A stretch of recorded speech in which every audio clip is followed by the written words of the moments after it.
Welcome back to HappyPorch Radio, the circular economy technology podcast, where together with leading experts, thinkers and doers, we explore the intersection of technology and the circular economy. I'm Barry, the founder of HappyPorch. We provide software engineering expertise for a more circular economy.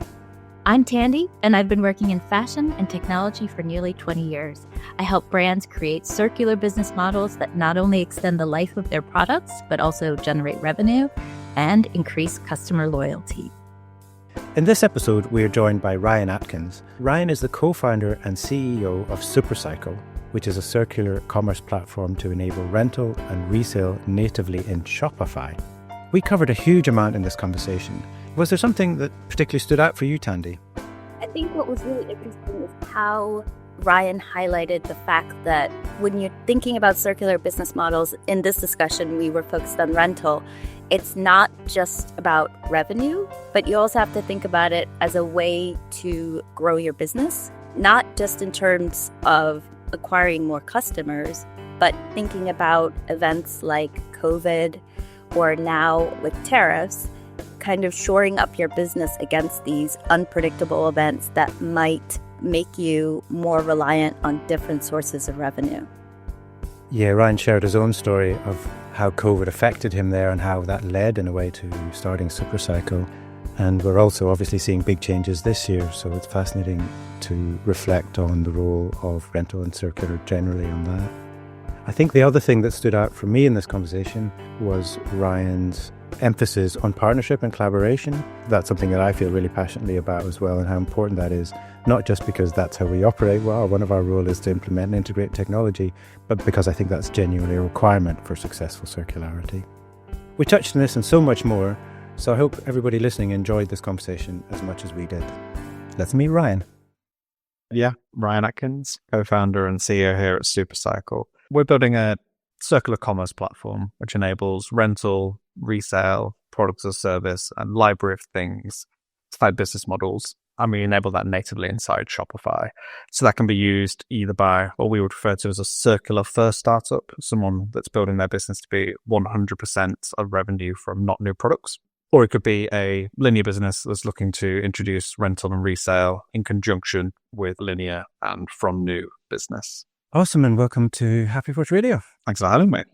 As a sort of scene setting, let's talk a little bit more about what Supercycle is, why you chose the Shopify platform to integrate with, and I guess a little bit about what led you to where you are now. Interesting. So I've been in and around Shopify for probably about a decade. Prior to starting this, I built up and then eventually sold a Shopify Plus agency. Some of the biggest websites on Shopify we designed, built, and then provided the growth services for those businesses. And over that decade, and increasingly towards the end, it just became very apparent to me that the only lever that these businesses have to growing is manufacture more things, sell more things, which makes sense. That's the world we've created. And yeah, I love entrepreneurship and I like the promise of capitalism. Like, if you create value in this world, I think we should be rewarded for the value that we create. But it does have some sharp edges to it. And it started to feel like I was contributing more to that sharp edge perhaps than I wanted to do. But I had built up this decade of experience and passion for e-commerce and entrepreneurship. And it was, how can I use this network, use this knowledge, use this passion, use this deep understanding of a merchant and how they need to grow their businesses and apply that to some good in the world. As a sort of side quest to the agency, at the time I was building and launching a number of my own businesses. So I had a letterbox flower business, had a vintage clothes business where we were primarily kind of importing secondhand clothing from the US. So it was lots of workwear, so Carhartt jackets, Dickies, as well as American sportswear, that sort of thing. I was getting exposure to circularity through some of the challenges. During COVID, every single business was set on fire. The vintage clothes business, which I had, faced a shipping crisis, could not get more products in from the US. So what we had sold incredibly well. Yeah, I think we had some of our best months, but we ran out of product. The letterbox flower business, everyone was sending each other flowers. That was wonderful. But we were using Royal Mail to deliver them all. And Royal Mail was delivering everything 3 or 4 days late. So the flowers were dying in the boxes. So I was shipping 5 or 6 times more boxes, but I was also refunding, 20-30% of those boxes that went out, which is more than the margin we were making. We had a lab-grown diamond business and an engagement ring business. Were people getting engaged during COVID? They weren't. No. In fact, divorce rates went through the roof. And then we had the agency, the business that helps people build and grow e-commerce. When everyone's going to e-commerce, surely that's going to do well. And what actually happened is our entire order book disappeared overnight.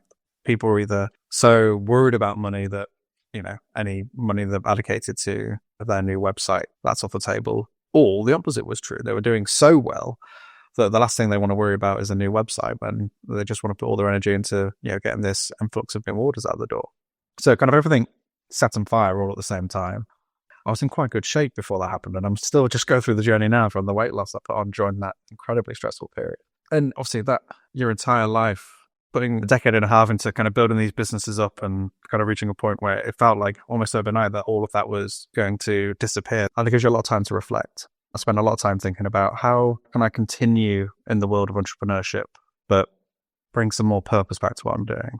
And that exposure to circularity, that exposure to e-commerce, those two things really came together for me. And if I can give merchants a way of growing their business, but from not new manufacturing, through rental, through products or service, through resale, we can continue to grow these businesses, but that growth not be so dependent on net new manufacturing and the sharp end of consumerism and capitalism.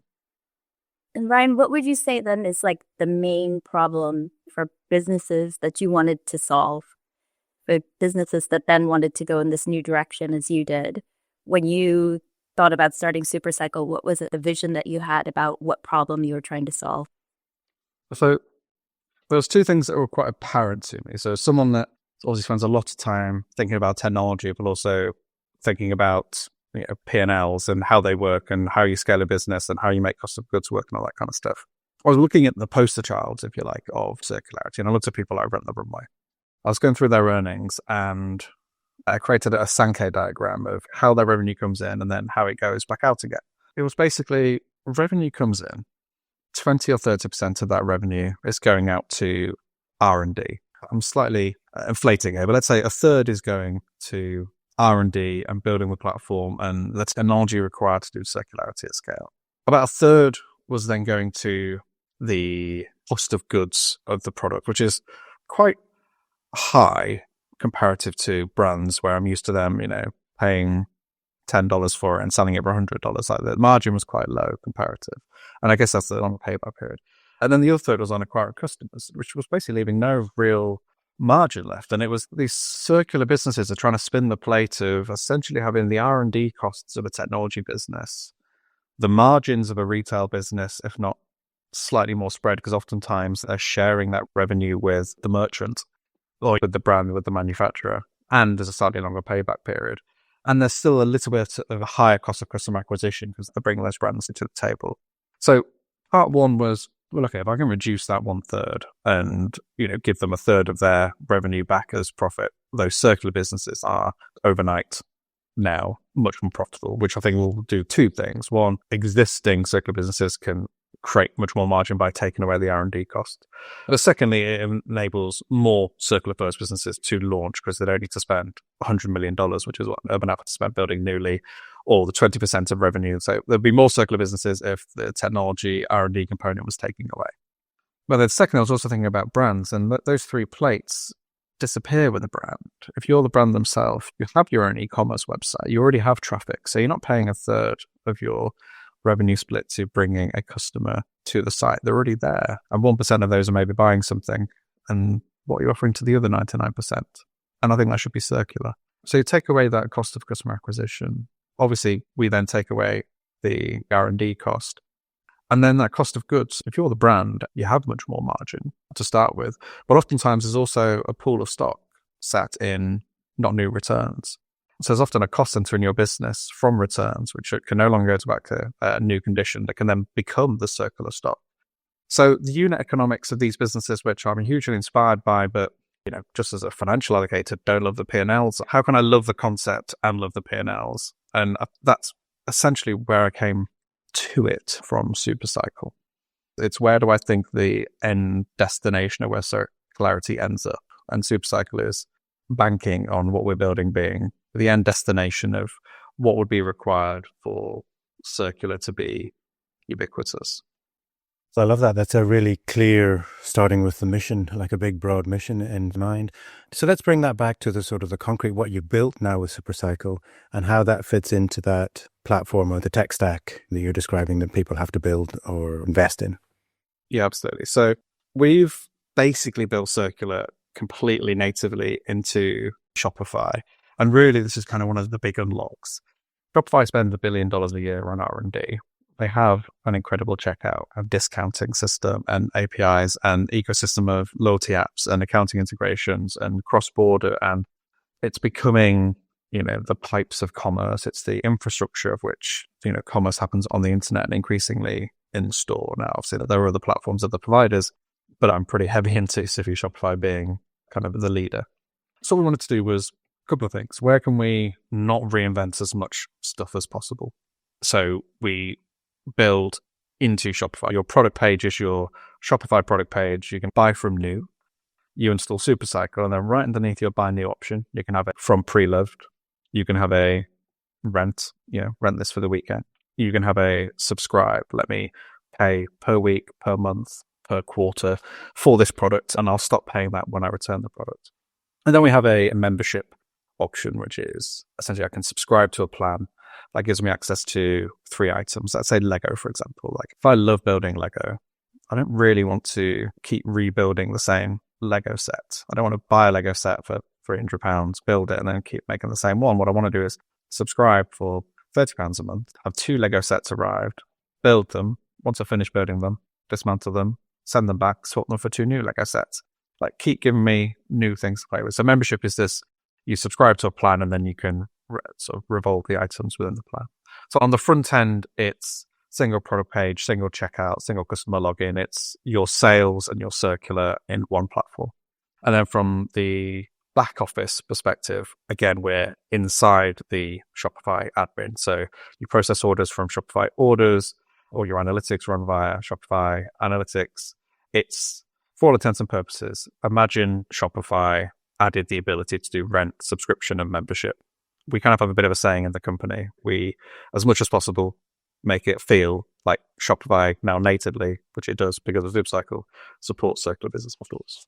So that's allowing Supercycle to sort of build upon the incredible power of Shopify, particularly for the customer interaction and being able to offer the circular, as you said, maybe can turn that 1% conversion into, well, there's also this other things and we can bring in some new clients into new customers and so on.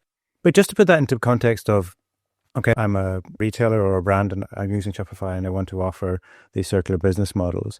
From your ideal point of view, what would you describe as the sort of perfect tech stack? Okay, we've got Shopify, it covers this chunk of that and that need. What are the other things that you think might be needed in that to be able to completely offer that service?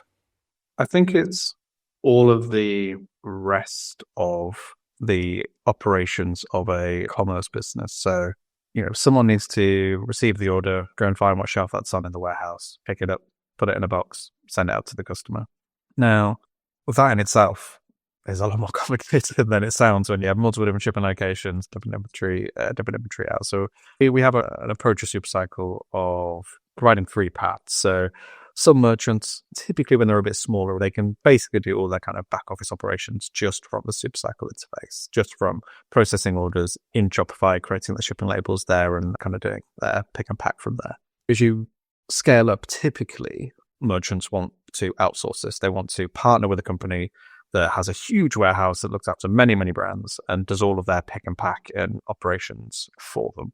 Now, that becomes a little bit more complicated because a lot of businesses aren't set up to receive the product, clean it, inspect it, grade it, all those kind of additional circular requirements. Now, there are some that excel at that. So people like ACS in Glasgow or Tersus. And a number of 3PLs are kind of leaning into circular now. So we've seen some really impressive stuff from people like Blackman. DHL Supply Chain is doing some really interesting things here. GXO.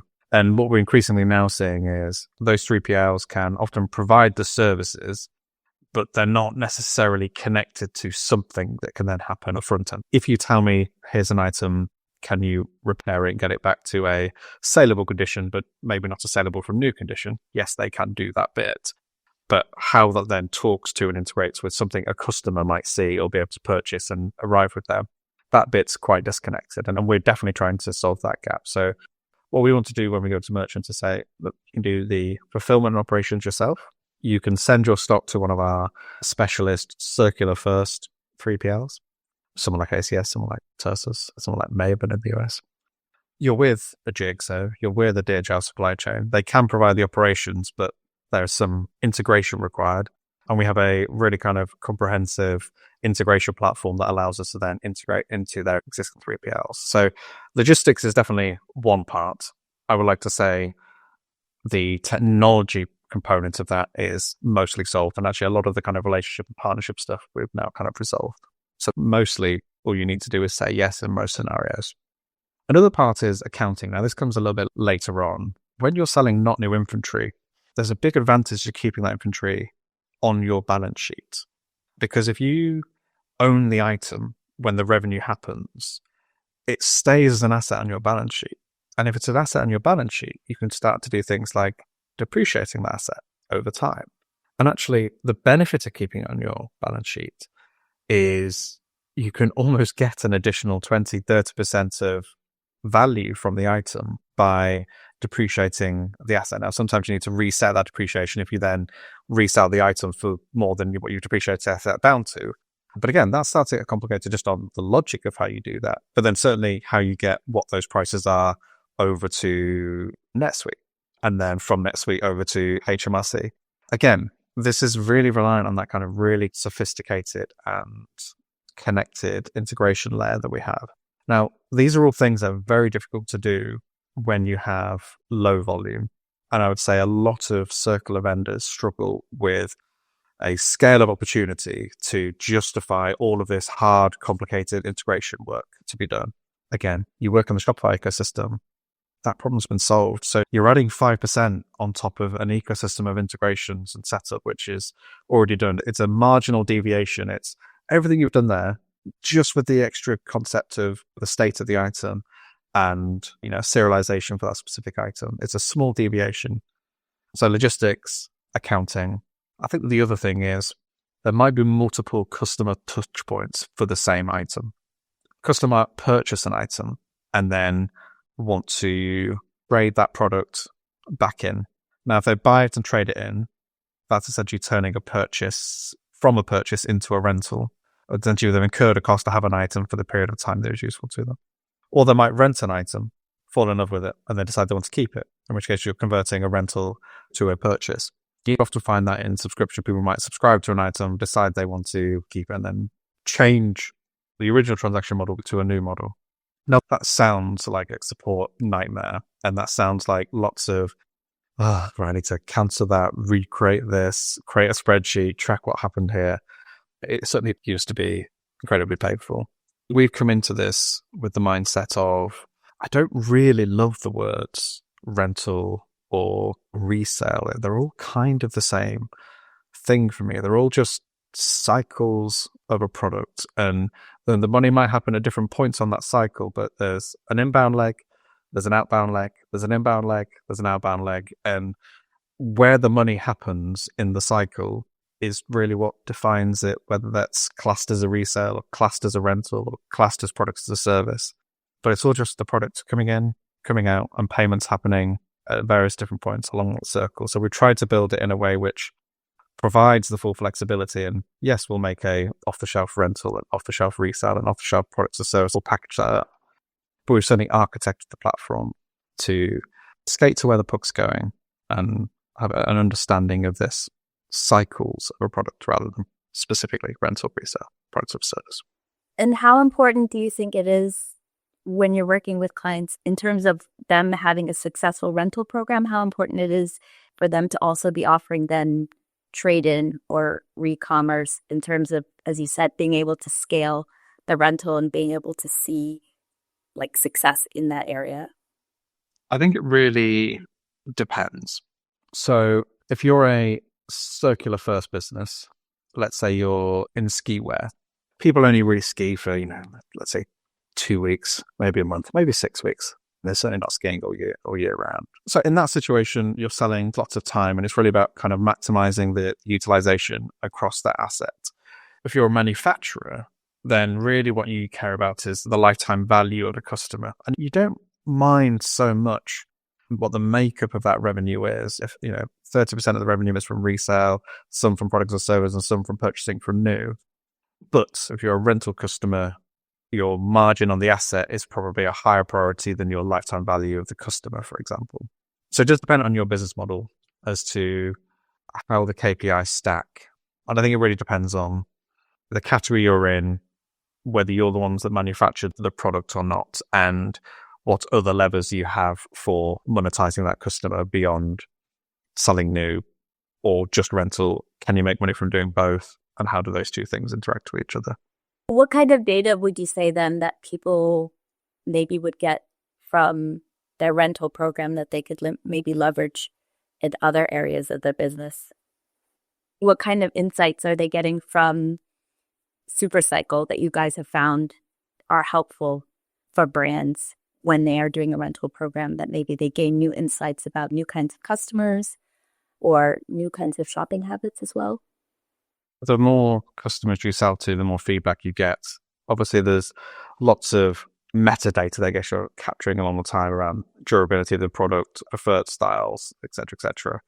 I think the main thing that merchants want to understand, and it's really the only question that any merchant has, which is this going to cannibalize my from new sales? And everything starts with answering that question. And then you work out what additional benefits can I also happen to gain from this. So answering the question, does it cannibalize? And if it does cannibalize, am I okay with that? And that's kind of the core of the questioning framework.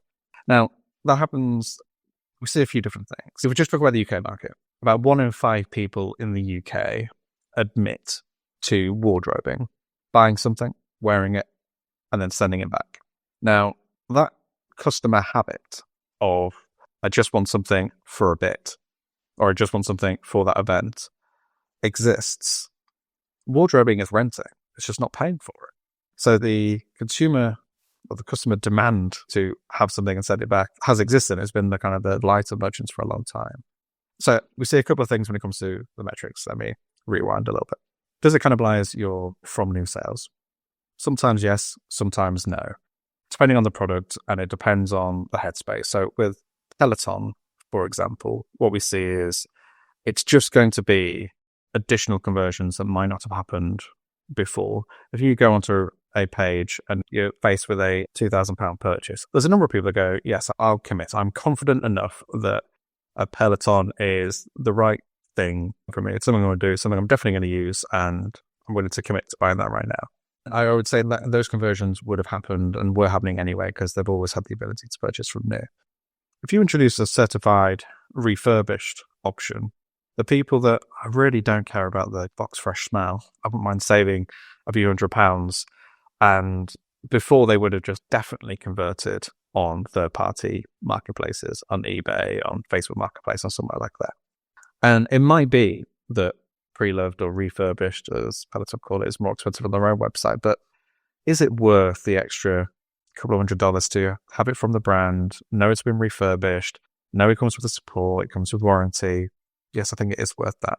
So they've captured some additional revenue that would have happened off-site.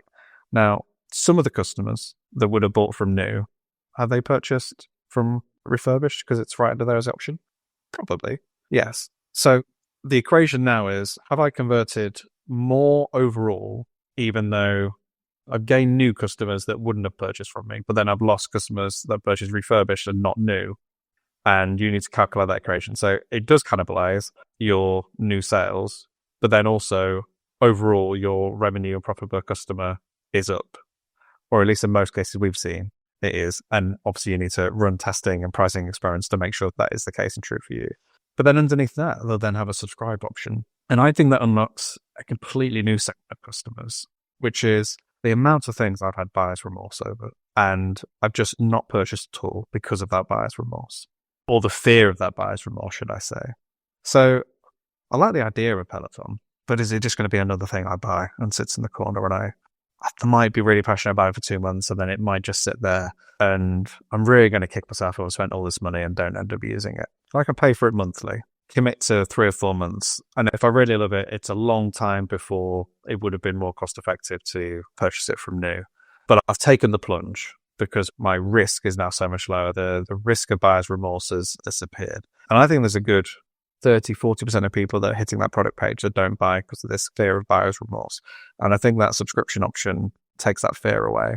So the data, and really the only data that merchants care about, or at least the ones I'm speaking to, really care about are, talk to me about how this impacts my P&L. Does it cannibalize? And if it does cannibalize, if I do this thing, am I up or am I down?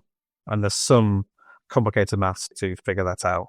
But we do a lot of the heavy lifting on answering those questions. And have design programs where you pilot it on X number of products. You maybe just start with resale, then you factor in a rental program, then we broaden it out to the category. Then it's available on every single product page.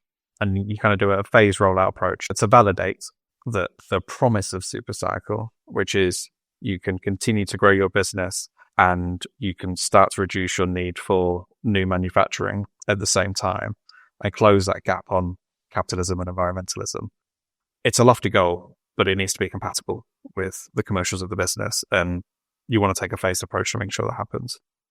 Separate to that, there's lots of nice additional information. If you rent a product to a customer, there's much more chance that you can get feedback from them because they need to come back to say they're returning the product. So there's lots more opportunities to ask customers questions about the product, and you're much more likely to get that kind of qualitative feedback because it's a more active customer that's trying new products from you on a more consistent basis, the more open to giving you feedback. So there's loads of additional benefits and nice to haves. I really like the way that you presented that as this story with the Peloton. And I was just about to say, is this viable or could this be viable that business can then start to explore some of those secondary benefits, like you say, the feedback that can maybe feed into product design or the additional things subscription comes with, a repair or additional things, and leading it to customer loyalty, even things like the refurbished option. Can I do a higher margin there? Can I get a repair cost lower? But all of that, the sort of promise of circularity, you can only really get to that depth of conversation if you're able to say, well, I can get that far by launching or getting a pilot, or I can see a path to getting those things. So from what you're seeing, and you use Peloton there as an example because it's a relatively expensive product, are you seeing where like types of products or sectors or spaces where there's a kind of, this is downhill, it's in the calculation to make it easier to roll out pilots, or other places where maybe the challenges are higher, and so as Supercycle you might go, okay, well, that's not an area that we can focus yet?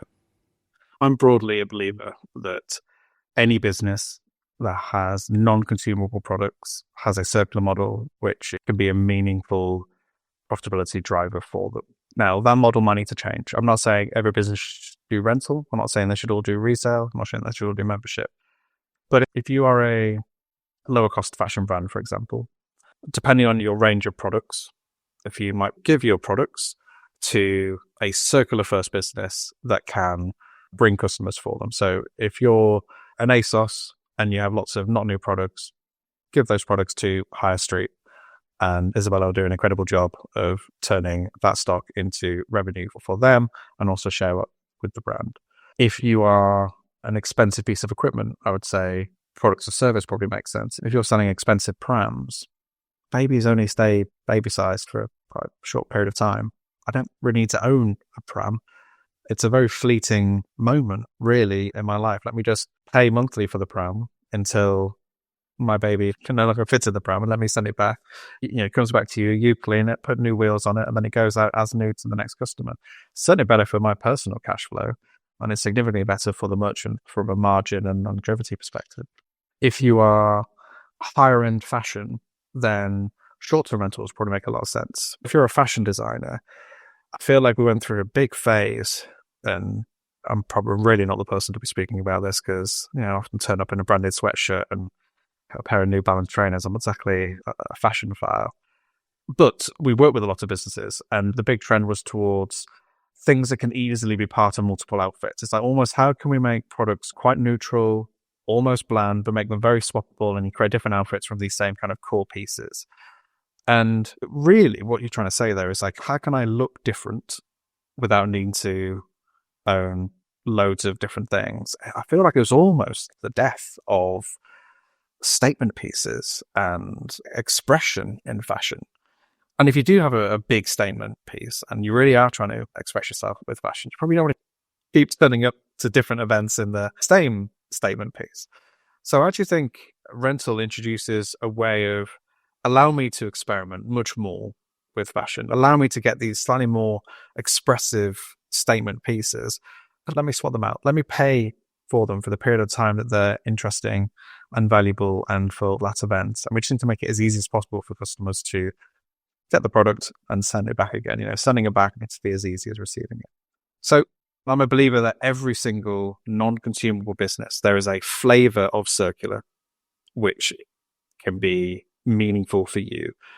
But I would certainly not prescribe a single method or a single way of doing it. Do you think that's something that brands need to understand before they maybe get into looking at the technology, say rental program? Do you think they need to understand the business model first?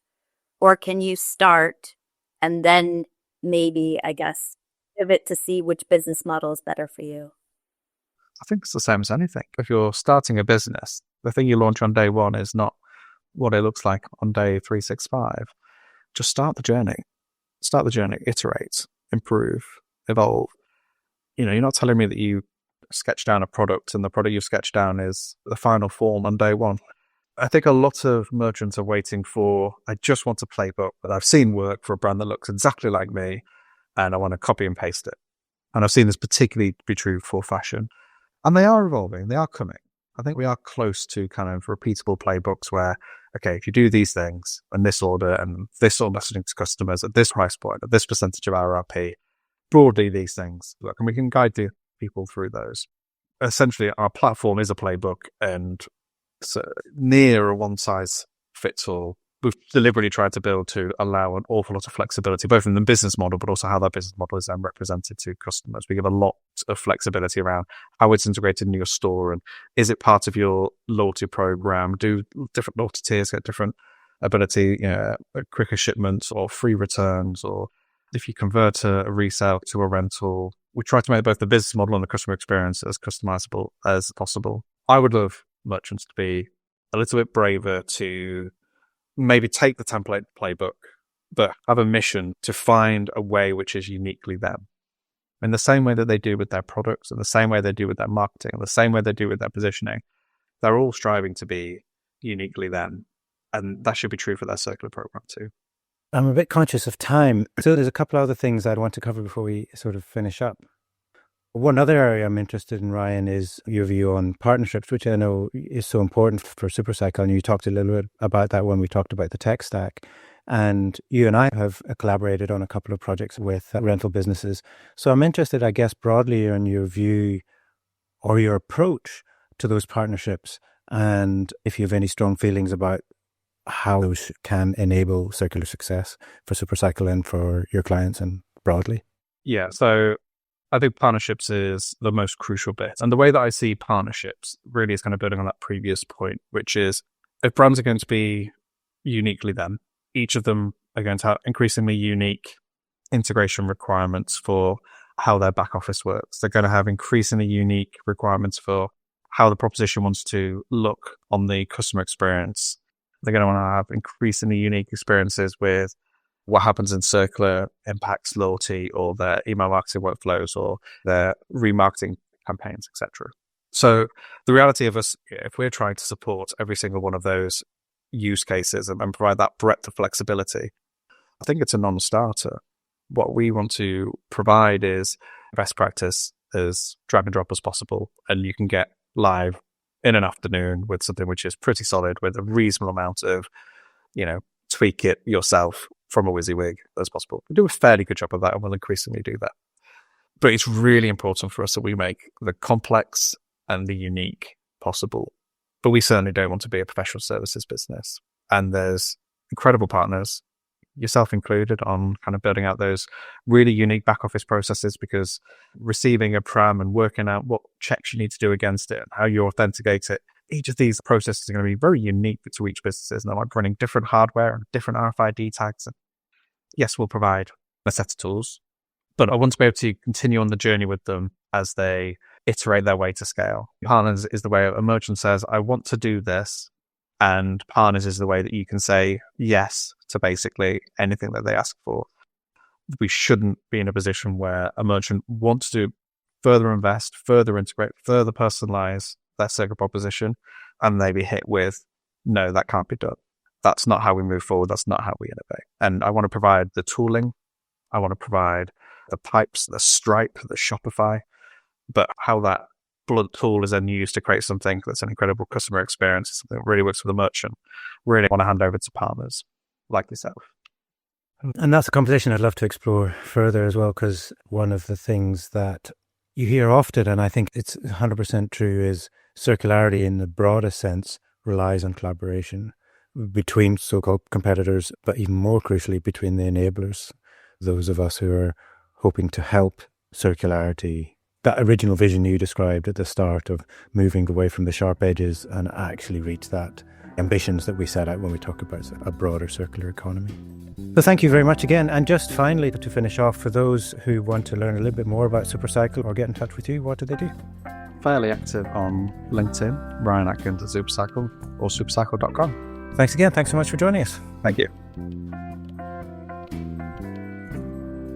This podcast is brought to you by HappyPorch.com.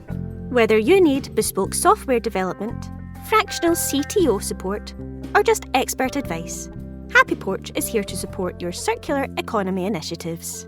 If you're driving innovation and circularity, we'd love to chat. Your hosts were Barry O'Kane and Tandi Tuakli.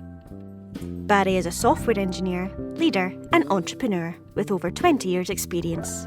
He founded HappyPorch to help you create web and software solutions that support the shift to a regenerative circular economy. Tandi is a circular expert with over 15 years working in the fashion industry. She is passionate about collaborating with brands to create circular programs that reduce waste, drive revenue, and strengthen customer loyalty.